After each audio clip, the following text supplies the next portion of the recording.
ঘন জঙ্গলের মাঝে একটা পুরনো পাহাড়ি রাস্তা, চারদিকে শুধু অন্ধকার আর কুয়াশা। এই রাস্তাটা এত ভয়ঙ্কর কেন লাগছে রে? চুপ কর, সামনে গেস্ট হাউস আছে। আরে গাড়ি বন্ধ হয়ে গেল কেন? স্টার্ট নিচ্ছে না, কি করব এখন? বাতাসে অদ্ভুত কান্নার শব্দ। তুই শুনছিস? কে যেন ডাকছে। এসব ভুল শুনছিস, চুপ কর।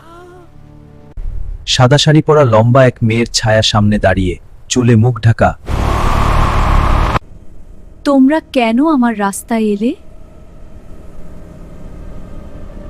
ও মা!